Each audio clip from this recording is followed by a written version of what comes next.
Geno, why is her name still Alba Fire? I thought when Triple H showed up, he was supposed to fix all the dumb names. Alba Fire is a terrible name. It is still a terrible name, but at least she's still here, and hopefully we will get her better name. But right now, Alba Fire, at least she has two names. It's not just Fire with the weird Y. We at least have Alba Fire, two names. That's perfectly fine for right now. I thought Kaylee Ray was awesome. 3 names. Why did we get, what happened there? Why did we have to switch that at all? I don't know why we had to switch that. We wanted to have a new character to be part of this whole breakout tournament. Actually, she was part of breakout tournament. So a whole new character to be a part of the NXT 2.0, but now it's a whole year past, and we're going to see where NXT goes now. Because I did send you something very special that they did at the end of the show for this 1-year anniversary. Yeah, so I was curious, because this is the 1-year anniversary of what? Has it been 1 year of NXT 2.0 already? I didn't realize that much time had passed us already. It seems like we're still figuring out what we're doing with this NXT 2.0 gimmick, but apparently you're saying it's still around. I would have never believed that. So you sent me some stuff regarding NXT 2.0. A lot has been happening. I know that we're all still wondering the Young Bucks might have contacted WWE. For who knows how real that story is. There's all kinds of things that have been cooking regarding the internet wrestling community, as we like to call them. So NXT, you sent me this. NXT constantly evolving. Do I need to preface this, Geno? Why don't you just let me know what this means? This is just a new evolution to NXT. We finally have 1 year of NXT 2.0. We're going to see where this goes to the future. I'm very excited. All right, well, first it's going to go to an advertisement, and then we'll see where it goes after the advertisement. NXT has been and always will be about developing the superstars of tomorrow. But we will always reflect and acknowledge the past. NXT is constantly evolving. Shawn Michaels' voice. On the future. Body slams. Superstars develop and move on. But our message to our passionate fans will never change. We are NXT.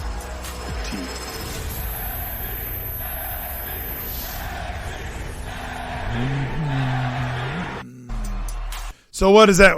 That was fun. That was a cool way to end the show. Are people thinking they're going to change the logo back to black and gold? People are they're getting rid of this colorful stuff. Is that what people are anticipating? Yes, that we're going to have now this white and gold with like a black drop, so at least we could have a slowly getting to fully black and gold and no longer 2.0. It's just NXT. So who knows what they're going to do with Europe. If it's going to be NXT Europe or something brand new name for that. But we have truly NXT right now. No longer 2.0. Is it NXT 2.1? Is it is that confirmed or is that just the rumor? I know that's a lot of times it's just a hot rumor people want to throw out there as a fact. Are you telling me this is confirmed or is this just Geno knows? Geno's hoping that we get people to use songs that they don't use anymore just for Geno's sake. I'm just hopeful for it, especially with, again, that whole little ending of the show. Just be like, here we go, 2.0 is gone. It's just NXT. Hopefully that's what it's going to be like. But what sucks is the main event tonight. It upset me, and I'll talk about it in a moment. But the main event sucked. Why are you waiting a moment? Just tell me now. Okay, since, again, I didn't want to spoil it, but I'll spoil it here. Our guy, the best future athlete, the best North American champion, the A champion. Don't say Carmelo Hayes. I don't think Carmelo Hayes lost to Solo Sikoa, and now Solo Sikoa is the North American champion. But I don't think Carmelo Hayes is that great. Like, you've said this a lot. Like, he's the A champ. He's definitely one of the main reasons I stopped watching NXT. There wasn't anything fun about him and Trick Daddy or Trick Williams or whatever that guy's name was. Like, they were just this generic thrown together group. Like, I remember, who was it? Darren Young or somebody talked about, or JTG. Whenever WWE gets black guys, it's always the same thing. Make them swag, make them act like dickheads. And that's exactly what Trick and Carmelo was. Like, there was nothing unique about what they were doing with them compared to the Street Profits, compared to Crime Time, compared to the Primetime Players.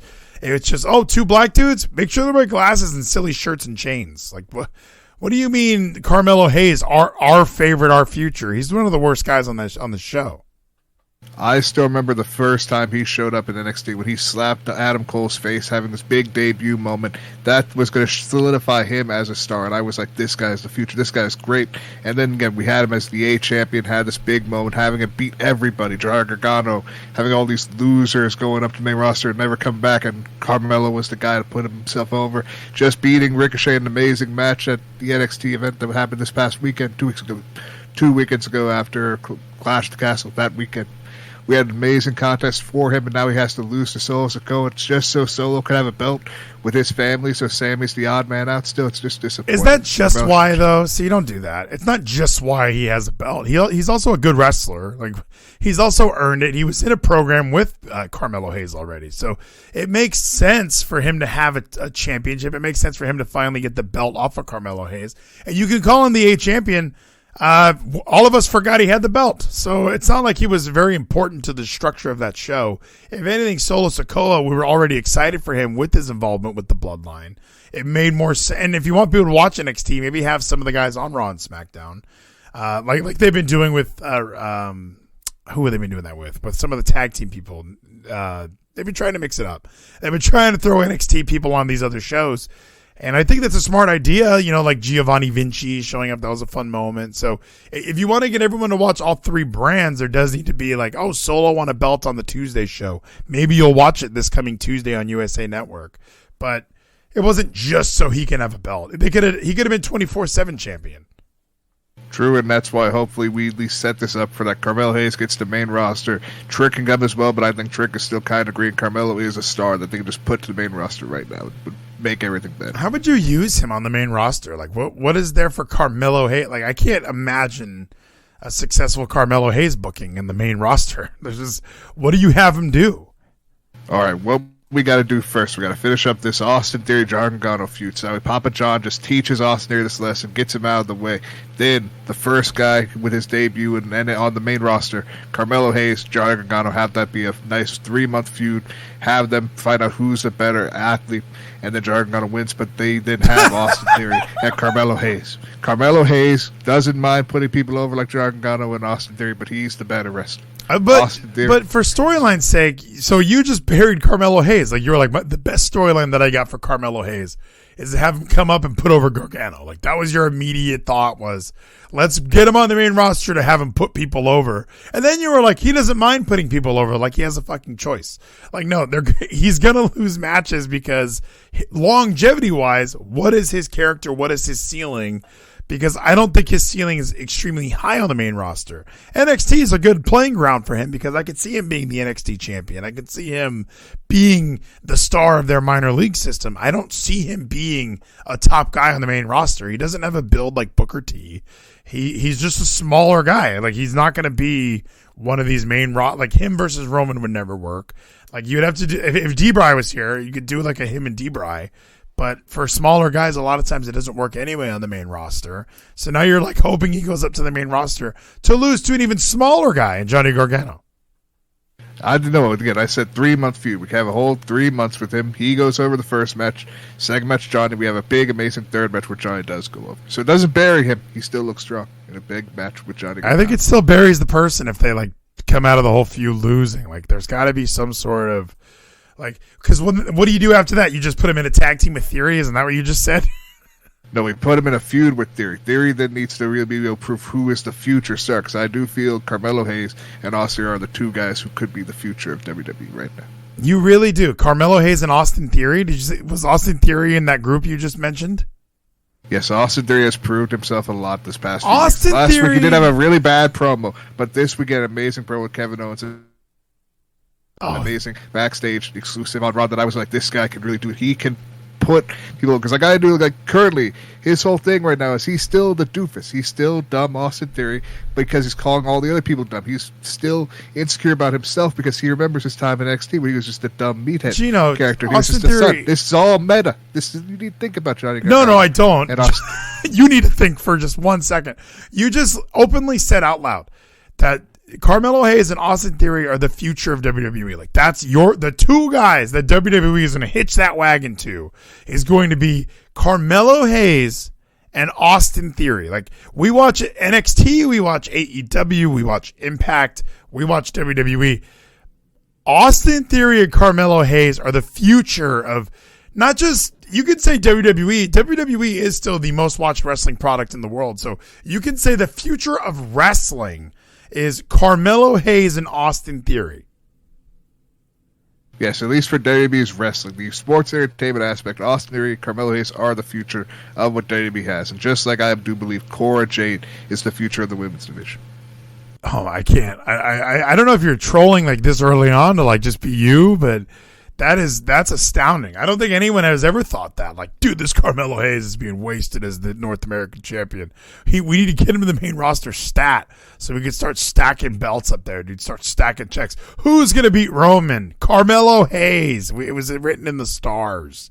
So no, I disagree with you on a lot of those things you said. I don't even know if I'm supposed to like respond to those. So Geno. Great point. Great poll.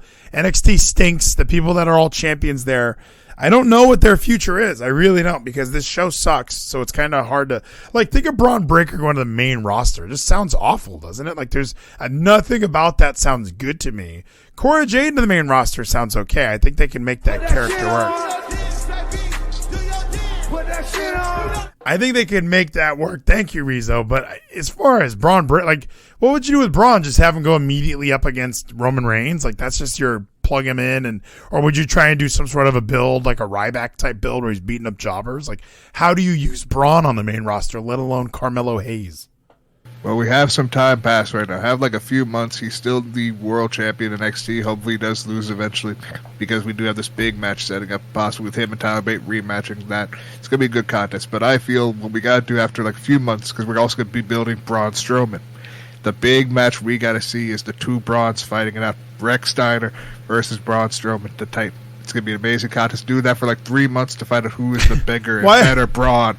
Who has the real Braun in WWE. Is this how you're booking? All your booking is like you sit there with the calendar and you're just like, okay, for 1/4 of our fiscal year, we're going to do Braun. That's how it works. We're booking 3 months at a time. I'm going to go January through March into our Mania Square here. That's going to be all Braun versus Braun. And then I'm going to look at our next 3 months, maybe put Braun versus Carmelo Hayes. Not sure which Braun yet, but one of the Brauns. That's another 3 months. So, like, at your scale here, at your pace, you're getting 4 rivalries per person a year, right? That's what I feel like we could do, is book ahead of time. Actually plan bookings that actually make people go over and be more focused. Not just like all this, just work to the next show. Plan for the shows in the future. Have like 3 month plans for like big feuds, big storylines, big matches, and make people care about these matches again. I feel like when you say that though, like that sounds great, but it always ends up being Brock Lesnar. Like that's always, we're going to do Brock versus somebody. It's going to take 7 months. It's going to be fantastic. Like whenever we do have these really lengthy, like we're really going to build towards this, like it never really pays off the way we all, because by the time we get there, you don't know who's going to be over and who's not. I agree. It's nice to have like visions, like how far out can we book? But a lot of times that leads to predictable shows. That leads to predictable bookings where we're sitting there at the February pay-per-view going, why is there a pay-per-view in between Royal Rumble and WrestleMania? Why are we doing this? We know what the feuds are. They've been building them for 7 months. Like, so I agree. Like, part of me agrees, obviously, like, well, we should plan this shit out a little bit more, how we're going to do this. But a lot of it is, I think, plug and play who's healthy, number one. I went to WrestleMania 32 where half the roster was injured. There was no Cesaro, no Randy Orton. There was no Seth, no Cena. Everyone was beat up.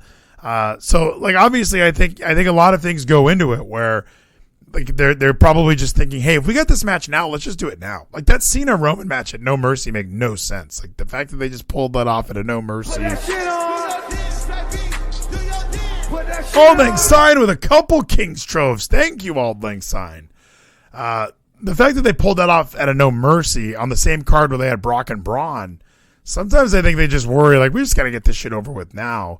And I agree, the pay-per-views lately have, like, obviously Clash at the Castle I thought was really well done. It was only 6 matches because, like, Finn Balor just had a match with Matt Riddle on TV, right? And I thought they could have used this at, like, a pay-per-view. Like, it just felt, now Raw, since they're 3 hours, we're just throwing shit that normally I think we would build to. We're just throwing it on the television show because we need to book some shit. So maybe back in our era, Geno, the glory days of 2-hour Raws, you can have 3-month programs. But with 3 hours of Raw, with 2 hours of NXT and 2 hours of SmackDown, you're going to get 100 Street Profits versus Gables and Otises, okay? I could see that now. Like, that's why, especially when we're bringing up Raw, one thing I was really excited about that we got to see was Chad Gable, Johnny Gargano, because I don't remember that ever happening, and they just had an amazing match showcasing just that we could have these matches. We could be like AEW, giving us these really good wrestling matches on our weekly shows, and that's what they kind of have to do now to fill the time, and then hopefully have a plan for what they're going to do with these stars for their pay-per-views, premium live events. They do need to have Gable win matches, though. They do need to have. One thing AEW does is even when a guy shows up on the show and they say like, oh, like it's obvious this guy's going to lose tonight, they can at least put the graphic up and say like he's on a 9-match winning streak. So it does create some legitimacy, because last week you and I did go through, Gable hasn't won a match in months. Like he's won one of his last like 30 matches. So you can already, as a Raw viewer, Gable comes out just to lose to people. So you can build some legitimacy to these matches. Like, I understand from your vantage point, you're just like, these guys are great in the ring. But I still want to see some sort of a competition where I'm thinking this guy might win or this guy might win. I don't want it to be so much like, oh, well, we already know who's going to win because we watch the show every week. Why would Johnny lose to, like, maybe put Johnny up against somebody that maybe Johnny up against a Riddle would even be more of like, Riddle can't lose. He's in the middle of this thing with Seth. Like, these guys both need wins. That's why Dynamite's really compelling. It's because every match, not every, but for the most part, the matches, you're not sure who's going to win. Like, they are pay-per-view matches on television a lot of the times because the wins and losses are going to be vital. We don't know who's going to win. It makes sense for both people to win. It does, but also with your point earlier, I feel what I've realized, they do give us sometimes those matches where you're not sure who's going to win, and normally what they do for those matches is either a DQ finish or a roll-up. So we need to actually have like a clear-cut victor, so sometimes we do need a match where, yes, you know who's going to win, but you at least have a good wrestling match out of those two people to get to that finish. Yeah, but a good wrestling match does rely, for me at least, heavy a lot on the storytelling, and it does rely on like believability as far as who's going to win, who's going to lose, what is the outcome, what are the stakes, and I think that's Eric Bischoff or one of those guys always talks about like what are the stakes. Like there's got to be. Thanks, Sign. Like there's got to be some sort of realistic stakes, and like it drives storylines so much when you have a storyline where you're really invested in and you're really hoping that so and so, like, you want to care why so and so is even fighting. Like there's got to be a reason. There's got to be like, oh my gosh, we really want Shawn Michaels to beat JBL because we don't want Shawn to be JBL's slave. Like when they do silly shit like that, even simple as like a win-loss, like you want to make sure that your person wins because it matters. Like Riddle versus Finn Balor didn't necessarily matter. They tried a little bit, like they wanted to recruit Riddle into the Judgment Day. Like they could have thrown something in there like, Riddle, if you lose, you're going to join the Judgment Day. Or they could have just added like, hey, if you lose to us, you need to consider joining the Judgment Day. Even something as small as that makes you, like, after the match go, oh my gosh, is Riddle thinking about joining Judgment Day now? Like, just something to make us want to watch the show next week, because a lot of the booking is so smash booking, kind of like you were saying, where we just have a match to have a match. Even if it's a fantastic pairing, I don't know, there's nothing good that comes out of it. Why did we do it? And I can see that perspective, but also when we go with like people having stakes, we can talk about what you and I watch regularly, that being Impact Wrestling and this whole Mickie James stuff. We know it's obviously she's going to win up until maybe this pay-per-view or Bound for Glory is when she finally loses and retires. So we have an idea, like it's obvious, even though there's stakes in her matches, she's going to win. Well, and there could be a swerve in there. Like and obviously the Ric Flair one's a great example of that storyline of like I'm going to wrestle until I lose. And then how do you, like, I think I rewatched like the Royal Rumble and he was wrestling Carlito. Like, did we really think Carlito was about to end the career of Ric Flair? And the answer is yes, of course I did. Why wouldn't I think Carlito would pull that off? He's a great in-ring talent and he can do it. So obviously, yeah, it's got to be she's being built up to the right opponent. Like, obviously, like a Masha Slamovich is probably just going to beat her. And that's going to be like, well, how can you not lose? Of course she's going to lose to Masha. It makes total sense. So, yeah, but it still helps to have stakes. And that's the other thing you're saying about long-term booking. Let's have this storyline where Mickey's going to have matches until she loses. And, hey, what's more shocking than having her lose on the go-home show to Bound for Glory or something like that? Like, you can still have those big moments of, wow, I can't believe they did that. And if she's doing the storyline, maybe it even goes longer than Bound for Glory. Why not have a big match at BFG where she wins, where everyone's thinking, well, we're going to retire at Bound for Glory. It makes total sense. And then she wins, and then maybe she loses at Hard to Kill, or maybe she loses the next night on Impact. So just because we think, and if it happens the way you're predicting it, obviously you're going to go, I was right. But I mean, how many times have all wrestling fans been wrong about so much shit? Like, it's, we're constantly wrong. That's why we keep coming back to watching this fake show. Like, they got us. I didn't know Dom would kick Edge in the balls. Who saw that coming? Like, we thought it would happen months ago when Dom would turn on Ray. How do you like this Dom? This Dom Mysterio's the worst, right? He's gonna be better, hopefully, but right now, yeah, he's not that good. What I was thinking during that entire time was like, he needs to grow facial hair. Maybe if he has chops like Matt Jackson used to do, he might look better. He might look like more of a wrestler. If he just had Matt Jackson's old chops that he used to have, maybe he would look like a professional wrestler. If he did arms twice a week, he would look like a professional wrestler. It's his body, Gino. Let's stop pretending that it's just facial hair that makes these people look like fighters. Like fighters! Because Matt Jackson also has a pretty small body, but when he takes the shirt off, he doesn't look like Dominic Mysterio. Like, you got to have a shoulder muscle here or there. You got to have a bicep. Dominic has not worked out a day in his life. He just kind of hits the ropes. He's like, I'm pretty good at this. And his slow motion 619s are enough to keep him on Raw. So, yeah, a lot of me agrees where it's there's so many. Yeah, I think Dom stinks, and I think I even messaged Kevin when I was watching Raw today, and I just thought it was so funny and so typical of Raw. Like, we're having Raws now that don't open with the Judgment Day, but don't worry, Judgment Day is going to show up like immediately after this. Like Seth Rollins and Riddle, we get another brawl again. We love a good brawl to open Monday Night Raw. Anything could happen on a Monday Night Raw, and then the Judgment Day show up, and I'm like, good God. Can I get one episode without these guys? Can these guys be the Street Profits? Can they just be kind of on TV sometimes and not on TV the other times? Why do we have to have Judgment Day opening? Have they gotten better to you? Do you think they're better now, or are they still just a huge joke? Like, the Rhea stuff with Dom is kind of creepy. Her like smile, like, I think that's I kind of like what they're doing with that. But the Finn Balor and Priest stuff, it still looks like two mid-carders are coming out to get other mid-carders to be mid-carders with them. It is like disappointing. Rhea's the only like good redeeming part of their whole group. Priest should be a solo act. He should be a solo heel, and Finn should just be anywhere because he's so much better than the entire group. Finn just should be in the main event, not just part of this fucking mid card group. And these pants definitely are not helping Finn Balor's cause. He looks like a mid carder. He looks like he's in good shape. Like, he's always had the six pack, but he, like, his whole get up right now. His whole get up right now just is awful. I don't mean these Mandy Rose things are all playing audio. I didn't know they would all do that. But Gino, I look at Finn Balor as, yeah, he was a main eventer. Something went wrong. Maybe it was promos. Like, this heel character is awful. Maybe that's what it is. He's not. I like smiley babyface Finn Balor. I didn't realize that he was a heel in New Japan. How come did he forget? Did he forget how to do it? I think it's just like the stuff he's given because they do stuff, script writers and people like, you have to at least hit these cues.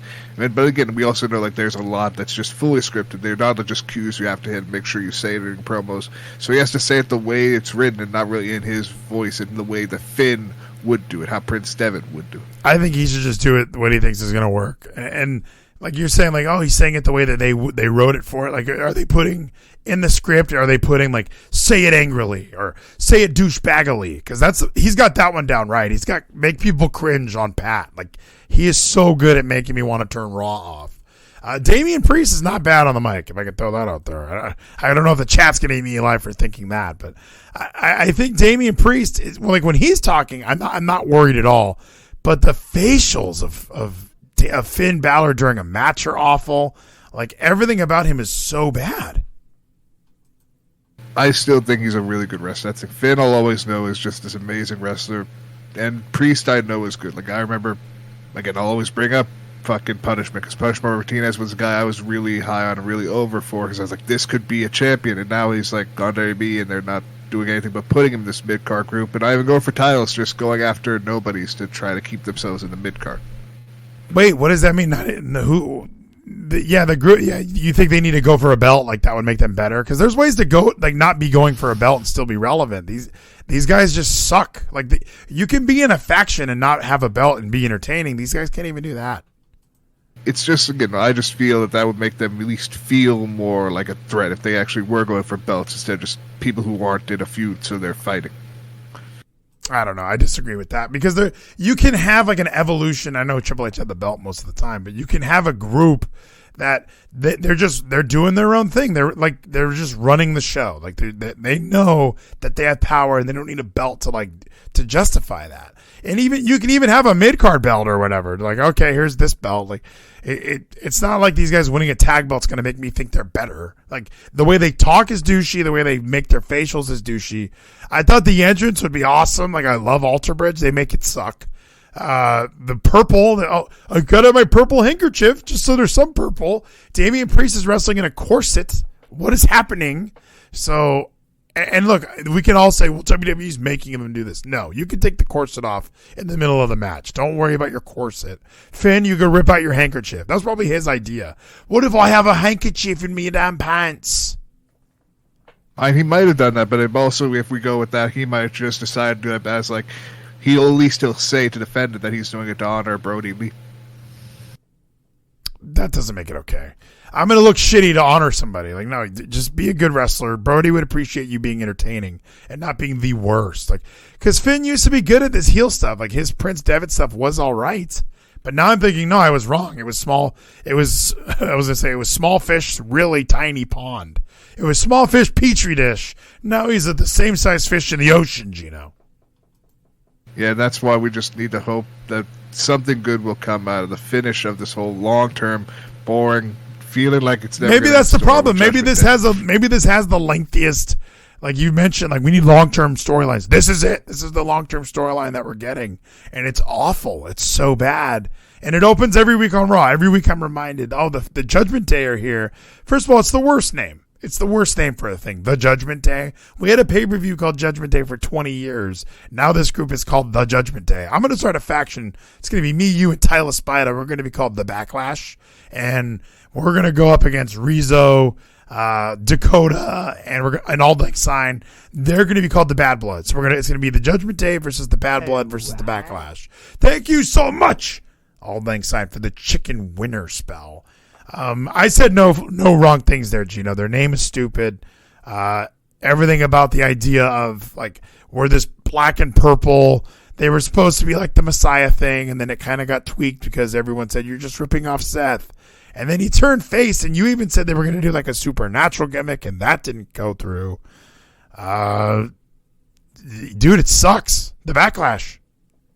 It does suck, but we just have to hope that maybe the landing, when it's fully done, we can look back and be like, it wasn't as bad as we thought in the moment. Oh, wrestling's always better 5 years later. Thank you, Auld Lang Syne, for the Leon Lime spell. Like, you can go to this time 5 years ago, and we're going to remember, how awesome was wrestling in 2017? Like, if we just went to SummerSlam 2017, we'd probably sit there and go, dude, wrestling was so much better like 5 years ago. Like, we would appreciate all that shit back. The things we're saying now are going to be way, like, let me go through this.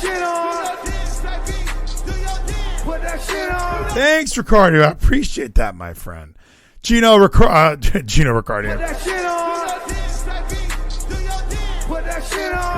Thank you, Ricardo. I think it's a play one more time, Geno. One more time. 5 years. Yep. 5 years ago, Jinder Mahal defended his WWE Championship against Shinsuke Nakamura at a SummerSlam. Remember how awesome that was? They were giving Jinder this title run. They were trying to break that Indian audience, the 1.2 billion of India, the modern day Maharaja. We got to see Shinsuke Nakamura in a main event of a WWE pay-per-view fighting for a championship. These were the glory days, man. Wrestling was way better 5 years ago. I mean, it wasn't that better. We had Jinder Mahal being canceled because of him being racist. Wow. That was also a very bad part to remember. 5 years ago, Jinder was a racist. We need to remember that. He didn't get canceled for that, though. He was still the champ for a while after that. He's one of the guys that I do believe the backstage stories about. Thank you, Auld Lang Syne. I think I said that. But like Brock didn't want to do a pay-per-view with Jinder. He just didn't see like that doesn't make any sense. Why would I work with Jinder Mahal? Give me AJ Styles. Yeah, Jinder made an Asian reference, Auld Lang Syne. Like that was kind of, he made like a chinky eyes reference. Wasn't that what he said or something like that? You always look the same. Yes, very racist. He was just doing the whole wax on, wax off. He was very racist in this promo, and he had like the facial expressions of Shinsuke, and he was again very racist and very canceled at the time, and that hopefully I believe stopped his push. Not hopefully, I believe that was. But they wrote that for him. You just told me everything's super scripted. Yeah, so maybe it was Tammy Sprang at the time because they just had like that terrible comedian doing the writing that also didn't know who Bobby Ashley was. But that was years later. But let's see, Jinder Mahal racist promo, because I do remember it. I do remember him making comments about Asian stuff. And is it this one? Okay, good. It's on the WWE YouTube page. I was like, is it this? The other one looked like it was recorded on some guy's phone. This one looks pretty good. So, yeah, Gino, this was a bit of a shocking time in wrestling, but how much better was it 5 years ago than it is today? Like, gosh, so happy we got, I missed Jinder Mahal. I think it was very forward-thinking to have an Indian as the champion. Indian representation is at an all-time low in media right now. I don't know if you knew that, Mr. Gino. But this was back when we took care of not only Indians in the main event, Japanese dudes. Who was wrestling in the main event last month? Samoans and Scottish guys, okay? So this is important. The next challenger for my WWE Championship, the artist Shinsuke Nakamura. Woo! 2017. Such a wealth of experience, a charisma and energy never seen before in the WWE. See, it's not racist. You're wrong. My preparation is not only physical, it is mental. Oh, mental. How do I know what the artist is going to be thinking? How does he know? I get inside of his head. And you said he got canceled. I mean, he was still champion for 2 more months after this. 3 more months. So, 2 more. So it's not like it was, this guy can't be champion anymore. Like, no, they were on board with him until Brock shut that shit down, Gino. I don't know if this was a racist thing. It seemed like it was racially driven again. We don't know how many of those writers backstage are fake comedian writers like that chick years later we had that tried to write for Bobby Lashley. We don't know. The artist. What do you see when you see this image? Do you see inspiration? Do you see motivation? What I see is constipation. That's not racist, you know. And then there's they one. cut.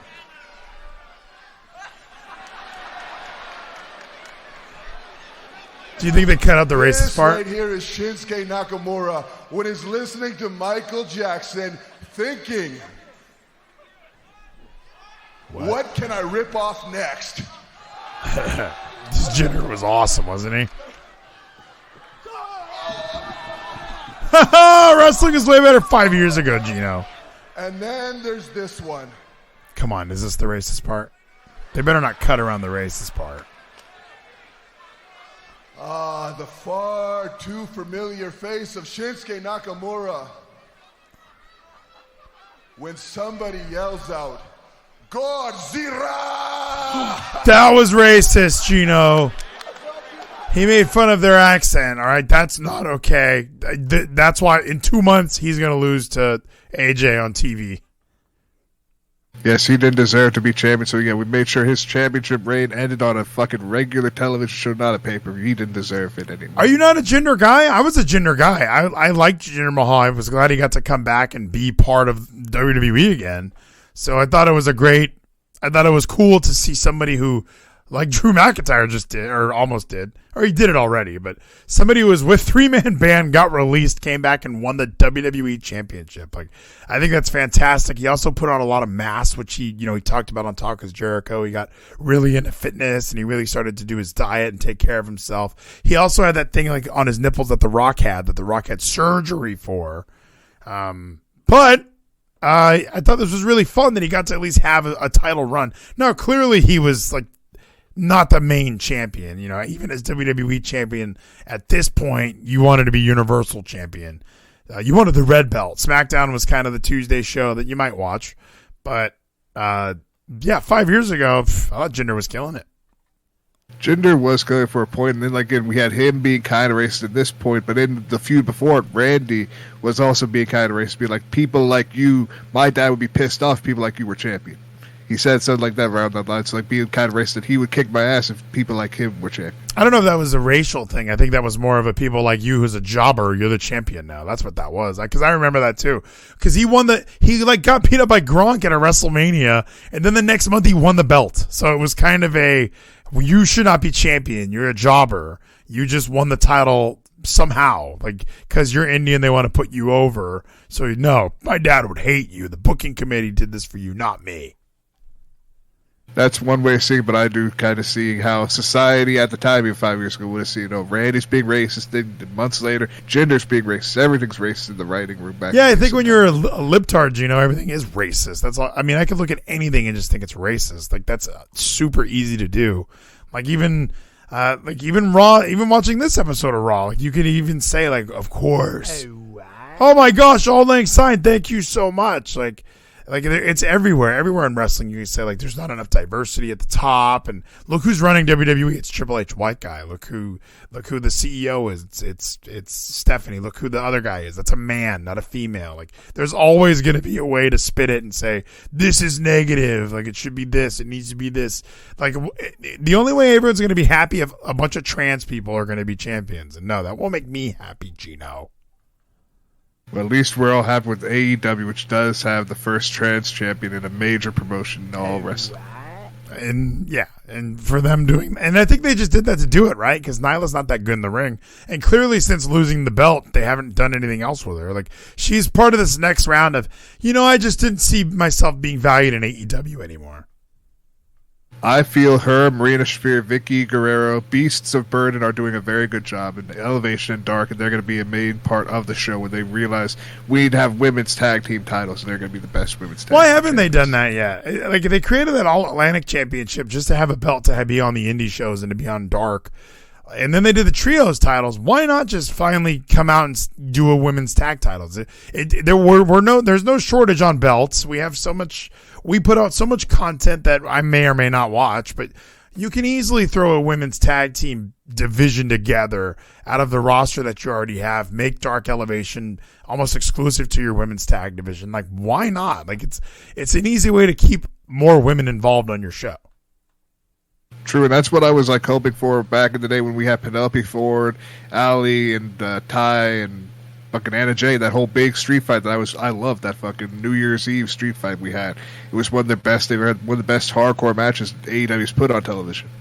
It was so exciting. It was like they could build this women's tag division. We could have this women's tag division. We haven't done it. We still have Anna Jay and Ty kind of as a team, so like they're together. We have Beasts of Burden. We have these women that could form tag teams thanks to allegiances and alliances they kind of are a part of. So we could start, and hopefully Tony Khan realizes, we need to push these women and give them another belt. That would help them. Yeah, I think it would. And AEW has so much going on around it right now. I think you would get a lot of people to kind of move, like, hey, look over here. If you let them know, hey, we're doing a women's tag division, I think that's another positive that comes out of it. Because what's the latest? What's the latest on what's going on with everybody that's been suspended? I know that new report on what suspended AEW talents know about their suspension. Fightful Select has released a new report about the current AEW talent on that are suspended due to the backstage altercation. Reports now that numerous talent and backstage personnel who are suspended don't know exactly how long their suspensions are going to last. CM Punk, Ace Steel, the Young Bucks, Kenny Omega, Michael Nakazawa, Pat Buck, Christopher Daniels, and Brandon Cutler are among those who are currently suspended, and they don't know how long they're going to be suspended for. So, because when I hear that, I think that's true. I think it is just like a suspension, and let's wait till all the negative publicity dies down. Let's wait until we're really sure how we're going to proceed from here. Does one have to go? If you're the Young Bucks, are you out if CM Punk stays around? And if you're CM Punk, are you out if the Young Bucks stay around? I think what we do is, again, since especially we have Pat Buck, Christopher Daniels, we have other people, Tony Schiavone, and all these guys who could talk to these people, especially with Tony Khan, can also try to communicate and try to plant things. So I think what TK loves to do, and he explained it during the press conference, like during the scrum, that he loves the drama, and he wants to use the drama like WCW did, try to make you figure out what's real, what's fake. So he's going to use this shoot and this whole time period of them being suspended, and he might be trying to make that into a work in a few months when they do come back, and try to settle all this stuff in a work shoot type style promos that we can have in a few months. There was nothing shittier than old WCW, like Kevin Nash talking in like a shoot interview about how I have creative control, so I'm going over like that. they were catering so much to people that subscribe to the newsletter at that point. Like, I've watched that interview in retrospect thinking, why would they do this? Nobody, like casual fans like me who are just kids enjoying your product, we don't know what that means or care what that means. And you're just telling us outright that it's fake. At least with WWF, like we all know it's fake, but they almost amped it up so much that we enjoyed it no matter what. We didn't care if it was real or fake. WCW was getting so bad and sloppy, they were like, well, we better tell people it's fake, and maybe we'll just drag the whole fucking industry down. Right, and that's why we hopefully will need to see what TK is going to do with this in the next few months. Hopefully we will find out and get some more information from this in the future, whether it be from people who got suspended or even if it comes from fucking BTE, even though that's on a hiatus right now, so who knows where we're going to find They suspended BTE? That's not okay. Yes, it's on hiatus. We don't know how long it's going to be because Brandon Cutler can't be two contract Brandon. He doesn't have a contract now. He's suspended for both his contracts. It's a shame. And it looks like Raw ratings continue to dip. AEW is better than Raw, I feel. Like, the 3 hours is really long. Like, it's just hard to watch all of that. And they're going up against Monday Night Football now. Like, that happens every football season. It's football time. I know for me, last night I watched the first hour of Raw, and I was kind of flipping back and forth between that and football. And then I just kind of stayed on football for a while, and then I played with Ralph, and then I fell asleep. Then I woke up to watch the end of the football game. So there's, it's hard to keep all of this attention on a 3-hour show. Like, it really is, at least for me. I know that we got the diehards that do Raw's fourth hour, and it's a lot of fun if you can do that. But I know, like, I can't do that. So a 3-hour Raw is a huge commitment. Dynamite is so fun. It's 2 hours. It ends too fast. It starts too late. We want more of it. They don't give us more. You always leave us wanting more. And then you could argue, of course they give you more with Rampage. But I don't want to watch that. I don't need to watch that. But for this Rampage is the Grand Slam one, right? We're supposed to watch this one. No, that is next week. This week we have John Moxley versus Sammy Guevara to be in the finals. Who will be in the finals of the tournament? Oh, that's going to be amazing, Gino. Tomorrow night is AEW Dynamite. Before we go, you did send me a story that I knew nothing about. Like, sometimes you tell me stories like, of course, now we know this. I want you to assume, Gino, that throughout the week, I look up no wrestling news. I'm completely unplugged from wrestling. I'm a total casual wrestling viewer. I watch the shows, and then I just check out. Even when I'm watching the show on a computer, I'm normally doing other stuff on the other side. I'm not looking up wrestling news. I'm just completely unplugged. So every time you say, well, of course, now we know with Lady Frost what happened there. Like, I don't know. I have no idea. So why don't you let me know what's going on with Miss Frost? Well, that's like I have no idea, like if the story has at all evolved or any form of information got changed or has developed since. But I remember the story was that Lady Frost wanted her release, and then Impact decided no, and now it's just being withheld. So she's just not being used at all in Impact. So I don't know if there's anything more that's developed since then, but that was the gist of what was going on that I can recall. Yeah, so looks like from our friends here at Wrestling Inc., they say Lady Frost and Impact Wrestling are not on the best terms. Impact denied Frost's request for a release, which has led Frost not appearing in the promotion and not being paid per the stipulations of her deal. Which I kind of like. I work in contracts all day. I'm actually on their side for that. It's really annoying when people don't do something that they signed an agreement for, and then they're complaining like, I'm not even getting paid. It's like, well, no, you would be getting paid if you were doing the thing that you signed the agreement for.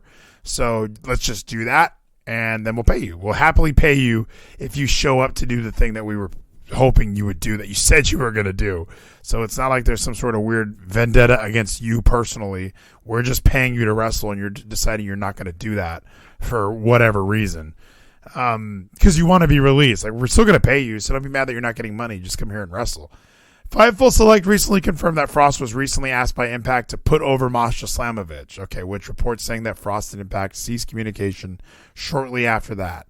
Slamovich has been on a serious winning streak at Impact, having not lost in the promotion since September of 2021. I didn't realize it was going on that long. Most recently defeating Deonna Purrazzo. Thank you so much. These are followers. I don't know. I can't pronounce those. Most recently defeating Deonna Purrazzo. So Frost has still not been released, despite Frost requesting it in June. And she even went as far as pleading her case to Leonard Asper, the CEO of Impact's parent company, Anthem.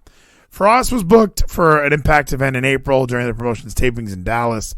Despite needing an undisclosed medical procedure, Frost reportedly lost money on the taping as Impact made her pay out of pocket for hotel and travel expenses.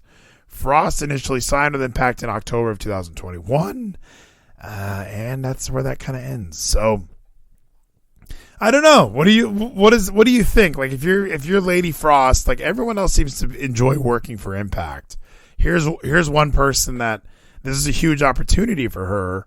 She's on Impact Wrestling. Like I thought that would be like something that as a wrestler, like that's something that you're hoping to get is one of these secure, like long-term existing wrestling promotions to want to work with you. And do you think it's a creative thing? Like you talked about Carmelo Hayes has no issue putting people over. Is it because she just has an issue putting over Masha Slamovich? Like you're willing to quit and throw away all that money? Maybe, again, that's the whole thing, because they both did come from NWA, so it could be a big issue that they've had since NWA together, or if it is like just her own personal feelings because of some other shit that she doesn't want to discuss and really get into about, like why her contract, they just decide not to continue it. I have her continue, but not release her. That's something I think the most logical. I know that like the immediate thought was, well, clearly they must have not liked each other in NWA. I think my immediate thought is she wants that push. She wants that push that Masha's getting. Like, how come I came in she came in way colder than Masha did. Like, Masha really, they decided it's going to be the next female star of Impact Wrestling. They're going to go with that. Russia and Ukraine is huge in the news right now. Let's push Masha Slamovich. And Lady Frost is somebody who's talented, who's very attractive, and you would think is a slam dunk to be put into that upper echelon of TNA knockouts. And they didn't do that with her. They really didn't. So I think maybe from a booking perspective, that's where she would say, no, I'm not going to just be a stepping stone for your next your knockout. I should be in that spot. So before we do the Days of Our Life storyline of, well, they've never liked each other. I think from my vantage point, just an outsider looking in, I'm Lady Frost. I was a big deal in NWA, just like Masha was. We both show up here. You guys clearly think Masha's the future of your company. Why would I stay around then? Like, I'm going to get out of here. You've never used me the way I thought I would be used or the way we discussed, and I'm out. And that could be like the actual truth behind it all. It's just very simple, just black and white like that. I do just want there to be some type of backstage heat, not just something simple like that. I want there to be something we could build something towards with this. Maybe all this isn't work. Who knows how far we got to go with works anymore. Everything's a work or a shoot. I don't know anymore. So. You really don't know. It's really Geno for a lot of those. Because, like, I know. I'm over here and I know Geno. I like a lot of times I think we won in our heads for that. Like Tony Khan likes that idea of this drama and this, oh my gosh, like, is it real? Is it fake? And I think a lot of times it is just business. I think we do need to look at it like, well, if I'm Masha Slam or if I'm Lady Frost, I am a little bit, I'm pissed. Like, why would I not be getting that same push? Why are you so quick to give what I deserve to Masha Slamovich? Like that's what I think the issue is. How do you ban people on Trovo? These guys are like asking for donations, you know what I mean? How do you do that? I have no idea, man. I'm sadly not paying attention to that chat, so like, I have no idea what these people are just fucking spamming and just begging for shit for. I don't know how to ban. Oh, I can make him a mod. Give the guy who wants money a mod. I think that'd be a perfect promotion for him. That would be helping him a lot. I'm gonna ban him for 10 minutes. I did it. I successfully banned him. I do like what Gilbert told him. Go to adamandeve.com, use the promo code Vleeties, buy a dildo, and go fuck yourself. I used to love saying that to people. Spliff wants to be a mod. Should we just make Spliff a mod? Spliff, I think, would be respected. I think he'd be trusted as a mod. He wrote it first. I think that's all it takes in my chat is just to write, I want to be mod, and then I make you mod. So, boom, chat moderator, Spliff Swa. You're welcome, my friend. Do a good job in there, right? It's very important. I need that, okay? We all could use Spliff. And he's got a sword next to his name now, Geno. We're changing things here, dude. This is progress. Yes, we are changing things just like NXT's changing things to finally be done with 2.0. We're back to gold and white and black. I miss NXT 2.0 already. I really do. I think it was just about to turn for the best. It takes a while for these things to work out. Says I am the hammer. He is the hammer. Thank you so much, Spliff. I appreciate that. CM Punk is going to be CM Punk. Looks like Theodore Long knew, like that was his response to what he saw. He knew that Punk, or he knows that Punk was going to be that way. I don't know, man. I think that CM Punk thing was really out of line. Like, you got to be like that scrum attacking the Young Bucks the way he did was so silly to me. Like, why would you do that? And I think he's getting fired, Geno. I still think it's going to happen. Part of me is thinking back to the one promo he did say, like, in the crowd, an actual promo. He said, like, You will get the old CM Punk back, but you may not be. But you won't be happy when you see him. So I think maybe deep down, this is the old CM Punk that I've wanted. If this is all possibly a work, it's not a work. Be the best if it is a work. You part of it might be goddamn. Part of what he said could have been a work. The fight was the shoot, but again, there could be at least some of what he said.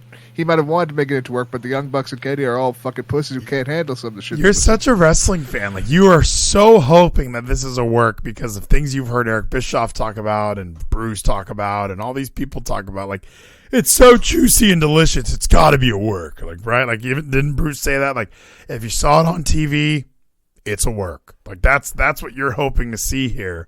And unfortunately, I just think it was some asshole got on a live microphone after an exhausting match, started talking shit about CM Punk, or about Colt Cabana, and then he started talking shit about the Young Bucks because they're friends with Colt Cabana, talked shit about Adam Page because he's friends with Colt Cabana. He really just ran down a list of everybody that's in charge, or not in charge, but just everybody that's like has an integral role in that company. I don't think AEW would exist without the Elite, right? Like, isn't that just kind of, it's all Elite wrestling. Like, being the Elite and the stuff and All In. Tony Khan was at All In, and that's what started All Elite Wrestling. Like, all of this stuff. Like, how can you then get on a podium and talk so much shit about these guys, like, and not expect there to be repercussions? Well, the best part is that the entire stuff near the end when he is wanting, he actually like hopes that Adam Cole gets well. He wants Adam Cole to be well. So one of Colt Cabana's best friends, he wants to have be well. So again, that could all mean that everything else was a work because he cares about Adam Cole, Colt Cabana's best friend, former WWE guy. Yeah, like it's just there's so much about CM Punk that is so contradictory in this run of his, which is hilarious to me. The fact that Dwayne's in the main event of WrestleMania and I'm not makes me sick. Like, how many wrestlers have to sit and watch All Out and go, the fact that CM Punk is in the main event and I'm not makes me sick. Like, he's so much the John Cena, he's so much the Triple H, but he can still sit back and listen to Rancid and pretend he's one of the hip kids now. Like, no, you're almost worse than they are now. So it's kind of annoying to see you at a podium talking shit, talking down to people, and making fun of Colt Cabana for having a bank account that's attached to his mom. Like, a lot of low blows and a lot of cheap shots. I think CM Punk is just a piece of shit for being piece of shit's sake, Geno. So thank you, Rizzo. I gotta hydrate, Geno. So before we go, any parting words? I know we did an abridged version tonight because I had to watch some scary trailers with Geezy. Your favorite movies? You were like, LFG, this is amazing. Like, that was your favorite episode of Hashtags and Headlines ever. But any parting words before we ride off into that glorious sunset? Well, I think one of the big and most important parting words we all have to realize and talk about tonight, at least to say goodbye, is the most professional wrestler confirmed today that he wants to continue wrestling until he's 50. So we're going to be seeing more Brian Myers in professional wrestling, and I'm just so excited. We're going to see him. We're going to see Matt Cardona running this shit for years to come. It's amazing. It's funny how little I like Matt Cardona, but I love Brian Myers. Like, it's such an opposite. Like, that's the hipster wrestling. I'm CM Punk. I'm so hip and anti-pop culture that I'm like, why do you like Matt Cardona? He's the worst. But then as soon as anyone says anything about Brian Myers, like, even, like, I just love that. I love that stupid gimmick. It's such a simple gimmick. It's so dumb. And, like, even you said, like, our favorite wrestler. And I was like, he's not our favorite wrestler. Or he's not just our favorite wrestler. He's the most professional wrestler. Like, I love that shit. And even Dakota in the chat, like, why isn't it Josh versus Cardona at Bound for Glory? Why isn't it Josh and Brian Myers at Bound for Glory? Like, why are we doing Eddie? Obviously, Eddie's like the worst choice. And I like what they're doing, obviously. Like, the Honor No More stuff and Josh Alexander is great. But it all is going to end with Eddie Edwards. Like, that's what's annoying. It's all going to end with an out-of-shape, former, really talented independent wrestler is now just kind of coasting on, well, I'm the top guy here. I can eat whatever I want. And I can just look at him. Brian Myers had the best, like, promo with Eddie Edwards. He's like, you're pretty much a backyarder now. Like, that's exactly Eddie Edwards. He's a backyarder. He would be fantastic against Janela. But yeah, in the main event of Bound for Glory, we've fallen so far. Here's the thing, though. We have the moment that this could be the time. Matt Cardona seems like he's cleared. He's been wrestling. He's been on his feet, walking. He's been able to do this. We have the Call Your Shot Battle Royal. Matt Cardona wins the Call Your Shot. We have Josh Alexander, Eddie Edwards. That's going to happen. And whoever wins, it doesn't matter. Matt Cardona uses the trophy and wins, and he becomes champion. Fuck the Moose thing. We can overlook that thing a year ago. Matt Cardona finally is world champion. Or Brian Myers. One of the two major players finally comes world champion. Matt Cardona should be. Brian Myers would be second, but Matt Cardona should be world champion at the end of Bound for Glory. Be the biggest takeaway, biggest moment for his career in Impact Wrestling. I would enjoy it. I mean, obviously, like I would like to see Brian Myers on top, but they got to do something, because this whole Josh Alexander Eddie Edwards sounds awful. Like, it just sounds like an episode of Impact. There's nothing special about that as a championship match at the biggest pay-per-view of, and also the way they just had Eddie win a 6-pack challenge. That was also very anticlimactic. Like, why not do a call your shot gauntlet? I mean, I understand why they do it on Bound for Glory to get everybody on the show, and they can have surprise entrants, and it's fun. So I get that's why they do it at BFG, but like, just do something bigger than, hey, 6-pack challenge. Like, do a tournament, do a BFG series, do a King of the Mountain match or something. Like, there's other ways to crown your number one contender 7 or 8 weeks in advance, by the way. Like, it's a long time to get us ready for Eddie Edwards and Josh Alexander. So that's why we just have to hope that the Eddie Edwards Josh Alexander match doesn't change to be a hardcore match, because we don't want to see Eddie just go to that. Well, we want him to be just a professional wrestler, not to use the hardcore bullshit. I'd rather see him do hardcore stuff, because his now when he's wearing his dumb pants and his high top Nikes, he looks like he should just use weapons. He looks like he just got out of a bar and he's trying to fight. When he's doing a wrist lock takeover, it does look stupid. It's like this. If I'm Josh Alexander, I would do a Lady Frost and not show up. Like, you want this guy to give me a hip toss? I'm not doing that. He better hit me with a chair. He better hit me with a trash can. But if anyone's doing any wrestling moves, it's only me on him, because this guy doesn't look like a wrestler.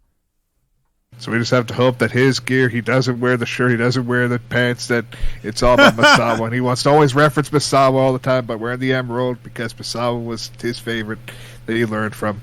So again, he just wants to be this way. Move on from, go back to your old gear for one night only. For his whole gear, he doesn't fit in his like old gear. He doesn't fit in it. That's why he doesn't wear it, It's not like he's doing this out of like, oh, I'm going to look way better in a shirt. Like, no, he's way out of shape now. Like, he can't wear that attire because his gut would hang over the edge. He's got to wear the shirt. He's got to wear the capris. Like, everything about him is, I'm not in shape. Don't make me wear tights. Well, hopefully, Bound for Glory, we're going to see him in the best shape of his life since back in the day with the Wolves. We're going to see him be able to wear the tights again one more time. He's got 4 weeks to get that 6-pack back. He can do it. But we're going to work on it tomorrow night, Tomorrow night's the whole effing show immediately following Dynamite. Wednesdays are a marathon for me now, dude. It's work, then it's straight to baseball practice, and then I turn on Dynamite as practice is ending, and I'm watching it on my phone. As I'm coaching too, so take that, kids. Luckily, these last 2 Impacts Dynamites have been promos. Like, they've really taken that SmackDown formula and used it well. Just open it with a promo. Have people come out and talk. People love that. So I've been able to just listen to the promos on my drive home. Then I get in, have some dinner, and then I get to watch Dynamite. It's my favorite thing. So it's time for us to ride off into that sunset, Gino. I think we did it all right. We did do it all, and I'm just looking forward to Bryan Danielson versus Chris Jericho tomorrow. That's going to be an amazing match. That's either going to open the show or main event the show. Who knows where they're going to book the show. Sammy and Mox should open it. That match is going to tear the fucking roof off that building. Jericho and Bryan, that was outstanding, but I just saw that a couple days ago. I have not seen Sammy and Mox, I think, in my life. So this is the biggest match I've ever watched, and I can't wait to watch it with you tomorrow on the whole fucking show.